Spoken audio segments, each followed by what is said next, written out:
अस्सलाम वालेकुम एवरीवन, कैसे हैं आप सब लोग। मैं बिल्कुल ठीक ठाक हूँ और अल्लाह ताला से शुक्र अदा करती हूँ कि आपके साथ एक नई व्लॉग के साथ हाज़िर हूँ और दुआ करती हूँ कि आप सब भी खैरियत से होंगे।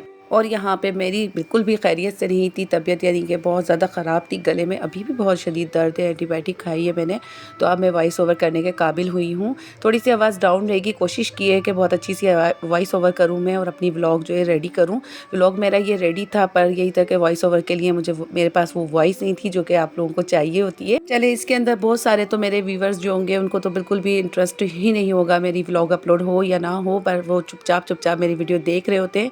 पर वो लोग, वो ऑडियंस मेरी जो मेरा वेट करती है, जो मुझसे मोहब्बत करती है, वो मेरे प्यारे से व्यूवर्स के लिए मेरा एक पैगाम है कि आप लोग प्लीज़ एक कमेंट कर दिया करें अपने आप ही को कि आप ही आप कहाँ चली गई, वीडियो क्यों नहीं बना रही हैं, ताकि मुझे भी अच्छा लगे कि मेरे व्यूवर्स जो है वो मुझे मिस भी कर रहे हैं और उन्हें मेरी परवाह भी है। तो बहरहाल ये तो एक बात थी जो कि आपसे करनी थी शेयर, और मेरी माशाल्लाह से छोटी सी एक ऑडियंस है जिनको मेरी परवाह होती है और उनके लिए मेरा एक छोटा सा ये पैगाम था। बहरहाल यहाँ पे हम बना रहे हैं स्पॉन्ज केक, और केक जो है वो वनीला केक ही बनेगा। पाइनएप्पल एसेंस डाला था मैंने, आप लोगों ने वनीला केक ही बनाना है। सिंपल इंग्रेडिएंट के साथ मैं इसको रेडी कर रही थी और आपको केक की रेसिपी बहुत बार दे चुकी हूँ, तो आप लोगों ने सारी वीडियो को देख ही लिया होगा मेरी बातों के दौरान। अच्छा, मैं यहाँ पे जो है ना क्लॉकवाइज ही इसको सारे बैटर को मिक्स करूँगी और आटा में छान के ही डालूँगी ताकि हमारे बैटर के अंदर कोई भी लम्स ना बने, और बहुत स्पॉन्जी सॉफ्ट सा ये केक मुझे चाहिए। तो बस यहाँ पे मैंने पहले इसको स्टार्ट करना शुरू कर दिया था ताकि ये बेक हो जाए, तो मेरा डेज़र्ट जो है वो रेडी हो जाए रोज़े से पहले। लेकिन क्या हुआ कि वो अफ्तारी के टाइम पे तो जा ही नहीं सका, और क्योंकि उसको चिल्ड होना था थोड़ा, तो बस फिर हम लोगों ने उसको डीप फ्रीज़र में रख दिया था और फिर हम लोगों ने अफ्तारी कर ली थी। इसकी बाद की लुक भी चेक करिएगा और इसको जो है पूरा वॉच करके जाइएगा वीडियो को। बहुत ज़बरदस्त डेज़र्ट बनाया था मैंने, ये मैंगो कस्टर्ड डेज़र्ट है। आप लोगों ने पूरा रेसिपी को देखना है। तो सिंपल यहाँ पे मैं स्पॉन्ज केक बनाऊँगी, जो कि सबको पता ही है इसका सारा मेथड। तो आप लोग मेरी, अगर जो लोग नए हैं चैनल पे उनको नहीं पता कि स्पॉन्ज केक कैसे बनता है, तो पीछे वीडियो के ऊपर जाके देख लिएगा कि वहाँ पे मैंने सिंपल टी टाइम केक जो है उसकी रेसिपी बहुत सारी दी हुई है, शॉर्ट्स में भी दी हुई है। तो ये उसी तरीके से स्पॉन्ज केक रेडी होगा। उसके बाद बस हमने आगे की इसकी तैयारी करनी है।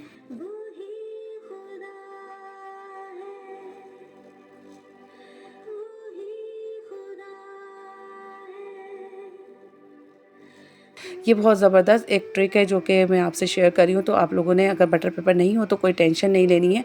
ऑयलिंग करके सारे पैन के अंदर ग्रीस करके सारी वॉल्स पे भी, क्योंकि जब हमारा केक राइज़ होता है ना तो वो वॉल्स पे चिपक जाता है, इसलिए आपने वॉल्स के ऊपर भी सारी ऑयलिंग करनी है पूरे पैन में अच्छी तरीके से। उसके बाद मैदा डस्ट करके इस तरीके से जो है ना, जो मैं ट्रिक दिखा रही हूँ आपको, आपने पूरे मैदे को फैला लेना है पूरे पैन में, और फिर आप अपने बैटर को इसके अंदर डालें और फिर इसके बाद इसको बेक करने रख दें। आराम से ये डीमोल्ड हो जाएगा, बिल्कुल भी कोई टेंशन नहीं होगी, कहीं से जलेगा भी नहीं है।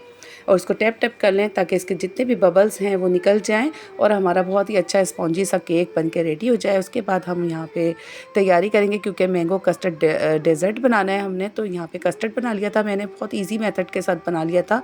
मेरे पास ये 3 पाव से थोड़ा सा ज़्यादा दूध था, मैंने 1 कप के करीब दूध इसमें से निकाल लिया था और वो यूज़ कर लिया था। तो इसके अंदर से ही मैंने 3 पाव से थोड़ा ज़्यादा दूध में से 1 कप दूध के अंदर मैंने कस्टर्ड पाउडर घोल दिया था और उसको शामिल कर दिया था। दूध बॉयल होने के बाद चीनी जब पक जाती है ना, जब मैंने डाल के पतला सा बैटर बना लिया था। यहाँ पे केक भी मेरा रेडी हो चुका है। उसके बाद अब आ जाती है इसकी बारी असम्बलिंग की। तो केक रेडी हो चुका है, अब केक की लेयर लगेगी। केक देखें कितने आराम से डीमोल्ड हुआ था ये, और कोई बटर पेपर की ज़रूरत नहीं पड़ी थी। और इसका कलर देखें कितना लाइट आया था, हालांकि मैं यही कह रही थी कि इसका कलर अभी आना बाकी है, फिर उसके बाद ये जल जाता। जब मैंने इसकी ऊपर डाल के इसको चेक किया ना, तो ये अच्छा सा बेक हो चुका था।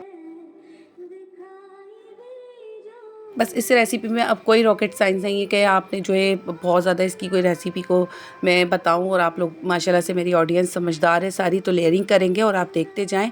तो बस वीडियो का जो टॉपिक था वो मेरा आज का यही था कि मैं बहुत ज़्यादा बीमार हो जाती हूँ और वीडियो जो है बनाने में बहुत मुश्किल पेश आती है।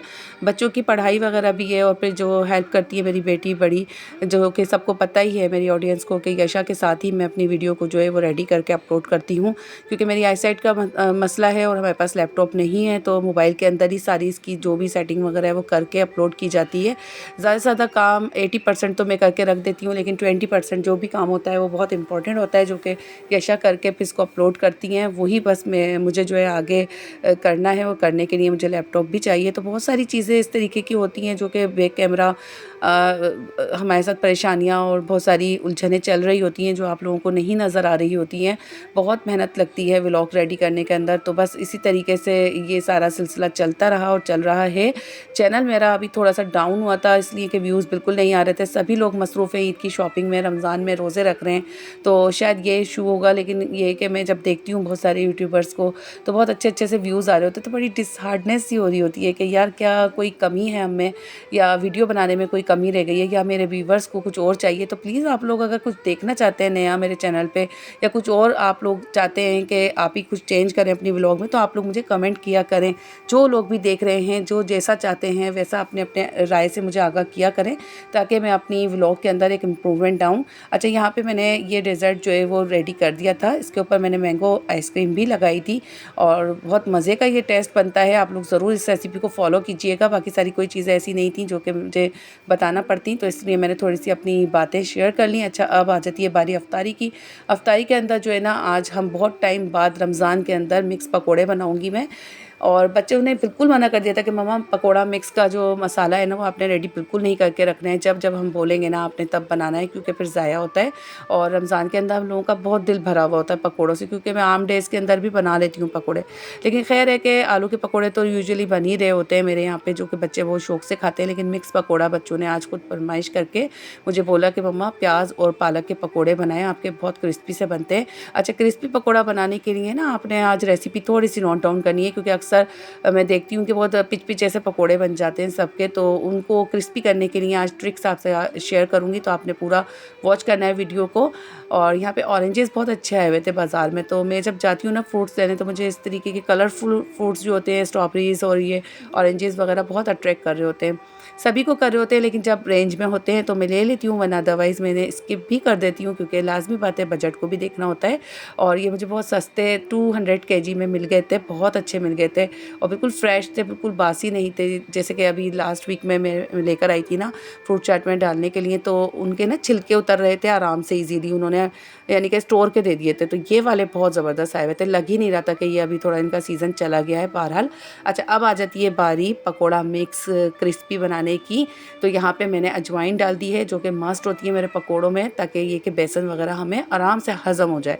ठीक है, तो आप लोग भी डाला करें अजवाइन। अच्छा, यहाँ पे प्याज को रफली मैं काट लूँगी, उसके बाद हरी मिर्चें कट जाएंगी। अच्छा, हरी मिर्चें पकोड़ों के अंदर मैं ज़्यादातर कोशिश करती हूँ तेज़ वाली नहीं लूँ, क्योंकि बच्चे भी खा रहे होते हैं और फिर रोज़े की वजह से वैसे ही मुंह सबका फीका फीका हुआ होता है। बहुत ज़्यादा तीखी मिर्चें इस्तेमाल करो ना तो बच्चे फिर यानी कि खा नहीं रहे होते, वो छोड़ देते हैं पकोड़े वगैरह। तो इसलिए मैं जर्मन मिर्चें लेकर आती हूँ यहाँ पे, ये बहुत अच्छी रहती हैं पकोड़ों के अंदर, रोल्स में, समोसों में। ये आप डालें, इससे टेस्ट बहुत ज़बरदस्त आता है। शिमला मिर्च और ये वाली मिर्चों का ही ज़्यादा इस्तेमाल रखती हूँ मैं। अच्छा, यहाँ पे मैंने सारी जो प्याज काटी थी ना उसके लच्छे खोल लिए, यानी कि उनकी सारी की सारी जितनी भी प्याज की जो लेयर थी ना मैंने अलग अलग कर ली, सेपरेट कर ली सारी प्याज को। यही एक ट्रिक है कि आपने जो है इस तरीके से ज़रूर करना है। और आप देखते रहें कि मैं इसके अंदर क्या करूँगी आगे। तो ये जो क्रिस्पी बनेंगे इसमें कुटी लाल मिर्च और मैंने नमक डाल दिया, ज़ीरा डाल दिया, बस दैट्स। अच्छा, इसके अलावा भी दूसरी ट्रिक जो है वो आपसे मैं शेयर करूँगी। आपने पूरा देखना है कि किस तरीके से प्याज और पालक के पकोड़े ही क्रिस्पी बनेंगे और मैजिकल ये पकोड़े बनेंगे। कितनी देर आप पहले इनको बना के रख दें, ये ठंडे तो हो जाएंगे लेकिन इनका क्रिस्प नहीं जाएगा। तो सबसे पहले तो यहाँ पे जो बहुत ज़्यादा ज़रूरी होती है हमारी ये ट्रे, जिसके अंदर हम केचप रखते हैं, कुछ बाउल्स होती हैं छोटे छोटे से, और कुछ ब्रेड्स होती हैं, और पापड़ी होती है, दही बड़ा मसाला होता है, खजूरें, चम्मच, ये सारी ट्रे जो है एक बहुत ज़्यादा ज़रूरी होती है, जो कि मैं बना के फ़ौरन ही रख देती हूँ सारी प्रिपरेशन करने से पहले। और गिलास सारे वॉश करके रख देती हूँ। तो ये 2 ट्रे जो होती है ना बहुत ज़्यादा ज़रूरी होती हैं। जब ये पहुँच जाती हैं दस्तरखान पे तो समझो आपका जो है ना आधे से ज़्यादा काम कंप्लीट भी हो जाता है। और फिर ये नहीं होता कि दस्तरखान पे भाई वो चीज़ रह गई वो उठ के लेकर आओ, या ये लेकर आओ। तो ये एडिशनल चीज़ें जितनी भी होती हैं ना जो कि रखनी बहुत ज़रूरी होती हैं, इनकी एक ट्रे ज़रूर मैं बना के रखती हूँ। यहाँ पे दीगर लवाज़मात की मैं तैयारी करने के बाद ना अब आ जाती है पकोड़ा मिक्स की। तो इसके अंदर मैंने ये डाल दिया है सारा, और इसके बाद मैंने इसके ऊपर डस्ट कर दिया था सूखा बेसन। तो उससे क्या होगा कि जितना भी हमारी जो सब्जियां होंगी ना, और जो पहले से बैटर हमने घोल के रखा हुआ था दही बड़ों का, लाजमी बात है हमें बार बार तो नहीं घोलना होगा। तो क्या होगा कि उसी के अंदर जब हम शामिल करेंगे ना तो ये नरम बन जाएंगे। तो इसलिए उसको क्रिस्प करने के लिए थोड़ा सा यहाँ पे डस्ट कर दिएगा सूखा बेसन। उसके बाद आप इस सारे पकौड़ा मिक्स को मिक्स करके सारे मसाले को जो कि हमने रेडी किया था, और फिर पकोड़े उतारे आप, तो इतने मज़े के बनते हैं ना। अच्छा, मैं इसके अंदर मीठा सोडा ज़रूर डालती हूँ बेसन के अंदर, चाहे मैं दही बड़ों के बनाऊँ पकोड़े या फिर मैं ये वाले बनाऊँ या आलू के बनाऊँ। उससे क्या होता है कि वो बहुत ज़्यादा खस्ता से बनते हैं पकोड़े, और अच्छा सा बेसन फूल जाता है। चाहे आप कितनी देर भिगो के रख लें, लेकिन मीठा सोडा की एक चुटकी डालने से ना पकोड़े हमारे डबल साइज़ में हो जाते हैं, बहुत खस्ता बनते हैं, क्रिस्पी बनते हैं। तो यहाँ पे बिल्कुल धीमी धीमी आंच पे मैं इनको रेडी करूँगी, क्योंकि इसके अंदर मैंने प्याज और पालक का इस्तेमाल किया है। तेज़ आंच पे बनाएंगे ना तो वो जल्दी से जल जाएंगे, क्योंकि इस पे कोटिंग जो है वो बेसन की बहुत कम है, सब्ज़ी ज़्यादा है और बेसन कम है। यही इसकी ट्रिक है। तो बहुत सारे लोग इसके अंदर कॉर्नफ्लावर भी डालते हैं। अच्छा, मैं डाल लेती हूँ अक्सर कॉर्नफ्लावर, लेकिन मुझे सिर्फ बेसन का ही टेस्ट चाहिए था इसमें, तो इसलिए मैंने आपसे ये सारी ट्रिक शेयर की हैं। तो आप लोग भी इन पकौड़ों को बनाइएगा और इन्जॉय कीजिएगा, और मुझे ज़रूर बताइएगा कि ये वाले पकौड़े आपको कैसे लगे। ये बहुत मज़े के बनते हैं, सिंपल इंग्रेडिएंट के साथ सिर्फ एक ट्रिक लगा के आप ये पकौड़े रेडी करें। यकीन करें, एक पकौड़ा दस्तरखान पे नहीं बचेगा, बहुत मज़े के लगते हैं ये। आप कहेंगे कि क्या पकोड़े तो सबको ही आते हैं, आप ही तो पकोड़े पकोड़े लेके बैठ गई, लेकिन यकीन करें 2-3 ट्रिक्स ऐसी होती हैं सबकी, कुछ तो सीक्रेट जो कि लोग शेयर करते हैं, और उनको अप्लाई करनी भी चाहिए। नए नए तजर्बों के साथ खानों को पकाना चाहिए। आपको मज़ा आता है, आपके दस्तरखान पे रौनक भी बढ़ती है, और आपके नए नए जायके भी बढ़ते हैं खानों में। अच्छा, यहाँ रोल्स रेडी कर लिए थे जो कि ये भी होममेड हैं, और ये देखें पकोड़ों की लुक, माशाल्लाह माशाल्लाह। इनको भी काफ़ी टाइम हो गया है तल के रखे हुए, और ये बिल्कुल भी नरम नहीं हुए थे, बहुत मज़े के बनते हैं, क्रिस्पी क्रिस्पी से। किचन टॉवल यूज़ करें आप, और बहुत ज़बरदस्त रहता है ये।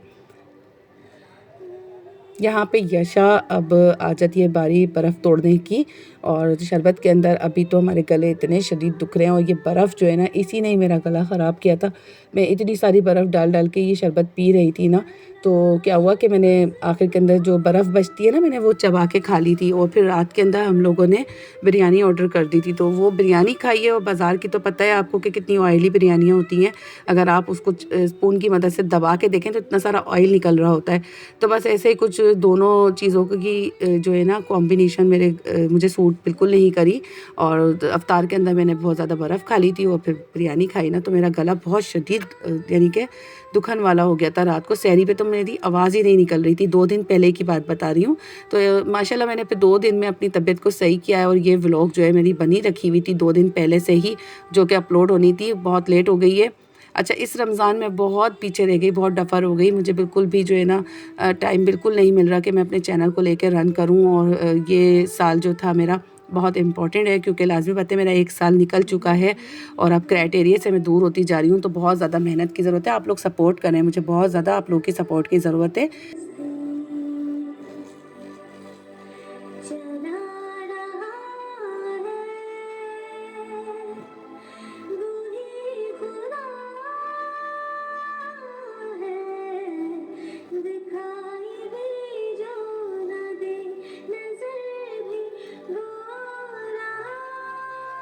पर यकीन करें, आप कितना ही कर लें रमज़ान में, कितनी ही कंजूसी से, कितनी बचत करके आप अफ्तार और सहरी के ऊपर इंतज़ाम करें, बरकत हो जाती है दस्तरखान पे, माशाल्लाह माशाल्लाह। और आपका पेट भी जो है वो इतना फिल हो जाता है कि आपको जितनी आपको लग रही होती है ना कि हम दस्तरखान पे अच्छा पेट भर के खा लेंगे, तो आपका 2-3 चीज़ों से इतना पेट फुल हो जाता है, इतनी बरकत हो जाती है हर चीज़ के अंदर। तो ये अल्लाह ताला की बहुत ज़्यादा ख़ास बरकत होती है रमज़ान के अंदर, माशाल्लाह माशाल्लाह। सबके दस्तरखानों पे अल्लाह ताला इसी तरीके से रौनकें बढ़ाए रखें, और सबके दस्तरखानों का रिस्क जो है वो बरकत दे अल्लाह ताला, सबके दस्तरखानों को ऐसे ही सजाए रखे, आमीन। यहाँ देखें मैं पकोड़ा खा के दिखा रही हूँ, ये कितना क्रिस्पी है, बिल्कुल भी नरम नहीं हुआ था, इतने मज़े का। मैं इसका साउंड सुनाती, लेकिन मुझे बहुत अजीब लग रहा होता है इस तरीके से खा के इसका साउंड सुनाना। तो बहरहाल यहाँ पे बहुत मज़े की यानी कि हम लोगों ने अफ्तारी हो गई थी, एंजॉय की, इतने मज़े के पकोड़े बने थे, काफ़ी टाइम बाद मैंने ये बनाए थे। और फिर ये वाला शरबत जो हस्बैंड लेकर आए थे, बहुत मज़े का था। और ये क्लिप रात का है खाने के बाद का, तो बस हम लोगों ने डेजर्ट इंजॉय किया था। बहुत ज़्यादा ओवर हीटिंग की वजह से हमने इसको रख दिया था, लेकिन ये ज़्यादा हार्ड हो गया था। इसको सिर्फ चिल्ड करना होता है, तो आप लोग ज़रूर इसको बनाइएगा तो चिल्ड करिएगा, ज़्यादा इसको ओवर यानी कि फ्रीज़ नहीं करिएगा, तो ये इस तरीके का हार्ड हो जाएगा। लेकिन बहुत मज़े का इसका फ्लेवर आया था। व्लॉग बहुत ज़्यादा बड़ा हो गया है और इसी के साथ ही सानिया मिर्ज़ा को इजाज़त दीजिए। अपना बहुत ज़्यादा ख्याल रखिएगा, अपने बड़ों का बहुत ज़्यादा ख्याल रखिएगा। अल्लाह हाफ़िज़।